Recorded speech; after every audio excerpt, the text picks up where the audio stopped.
توجہ طلب بات یہ ہے کہ پھر اس حسین کی پرورش کی، کیوں کہ اس حسین سے اسلام کو بقا ملنا تھی۔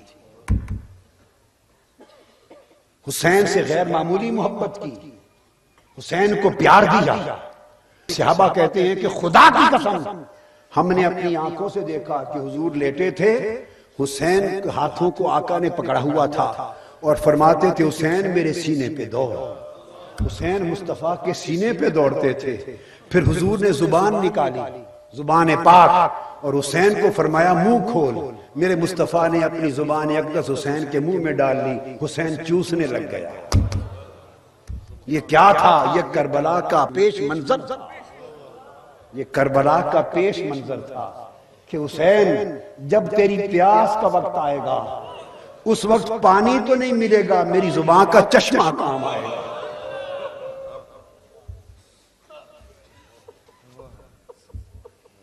جب گھوڑے تیری لاش پاک پر دوڑائے جائیں گے تو اس وقت یہ میرے سینے پہ اپنا دوڑنا یاد رکھ لینا، میں ہر چیز کے بدلے چکائے جا رہا ہوں، ہر شے کا بدلہ چکائے جا رہا ہوں۔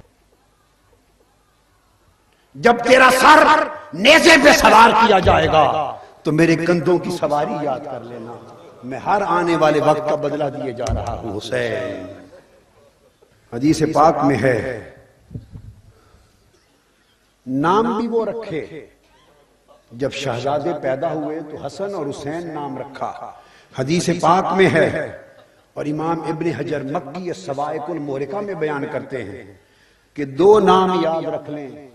دور جاہلیت میں آقا علیہ السلام سے پہلے نہ تاریخ میں کسی کا نام محمد تھا، نہ حسنین سے پہلے تاریخ عرب میں کسی کا نام حسن اور حسین تھا۔ محمد کا نام بھی بے مثل تھا، حسن اور حسین کا نام بھی بے مثل تھے۔ اور آقا نے فرمایا جب ان کی ولادت ہوئی، امام ابن حجر مکی بیان کرتے ہیں، فرمایا حسن اور حسین کے نام بدل کے رکھے تھے حرب سے، فرمایا یہ نام مجھے جنت سے اللہ نے اتار کے دیے ہیں، جنت سے مولا نے اتار کے دیے۔ لاڈ میں پالا تھا وہ صحابہ کرام جو رات دن حسین کے ساتھ مصطفیٰ کے لاڈ دیکھتے تھے، وہ بھی امام حسین سے لاڈ کرتے تھے۔ ان کے لاڈ کی بات آ گئی، لاڈ کی بات آ گئی تو میں ان کے لاڈ کا ایک بچپن کا واقعہ سنا دوں۔ ہائے ہائے ہائے، ذوق کی بات ہے۔ ہماری حدیث کی اسماء الرجال کے فن کی کتاب تہذیب التہذیب اور الاصابہ فی تمییز الصحابہ، امام ابن حجر اسقلانی جیسے محدث وہ واقعہ بیان کرتے ہیں، فرماتے ہیں کہ سیدنا امام حسین نے اپنے بچپن کے حالات بتاتے ہوئے ایک بچپن کا واقعہ سنایا، اپنے بچپن کا ایک واقعہ سنایا۔ آپ اندازہ کریں، اس کا پس منظر بتا دوں کہ کیا ہے۔ حدیث پاک میں ہے، صحابہ کرام کہتے ہیں ہم نے دیکھا کہ حضور علیہ الصلوۃ والسلام منبر پہ خطبہ ادا فرما رہے ہیں، خطبہ جمعہ منبر پہ، اتنے میں حسین آ گئے ہیں، حسن و حسین آ گئے۔ انہوں نے سرخ جوڑے پہنے ہوئے تھے، چھوٹے شہزادوں نے، دوڑتے ہوئے اندر آ گئے۔ آقا علیہ السلام کی طرف دیکھا، میرے آقا خطبہ چھوڑ کے منبر سے اتر آ رہا، خطبہ چھوڑ کے منبر سے اتر آیا اور ان کو اٹھا کے سامنے بٹھا لیا، پھر خطبہ ادا فرمایا۔ پوچھا یا رسول اللہ خطبہ چھوڑ کے حسن و حسین کو اٹھا لیا، فرمایا تم خطبے کی بات پوچھتے ہو، میں تو نماز کے اندر ان کو اٹھا کے کندھوں پر بٹھا لیتا۔ پھر سیدنا فاروق اعظم کا دور آیا، وہ خطبہ جمعہ دے رہے ہیں۔ بتایا لاڈ جو دیکھا تھا اس لاڈ کی لاج کتنی تھی، خطبہ جمعہ دے رہے ہیں۔ پھر سیدنا امام حسین آ گئے، حسن حسین آ گئے۔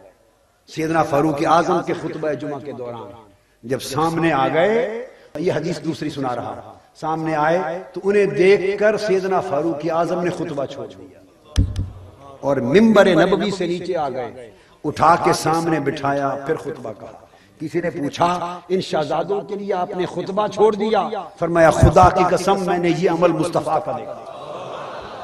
اب جو میں نے آپ کو الاصابہ اور تہذیب و تہذیب کا حوالہ دیا، تو امام حسین اپنے بچپن کا ایک واقعہ بیان فرماتے ہیں، خود فرماتے ہیں کہ میں چھوٹی عمر میں تھا، میں مسجد نبوی میں گیا تو سیدنا فاروق اعظم خطبہ دے رہے تھے، معصوم تھے، خطبہ دے رہے تھے، فرماتے ہیں میں آپ کے ممبر پہ قریب چلا گیا اور میں نے کہا آواز دے کر، چچا جان، اے عمر چچا جان، یہ میرے باپ کا ممبر ہے، اسے اتر آؤ اور اپنے باپ کے ممبر پہ جاؤ۔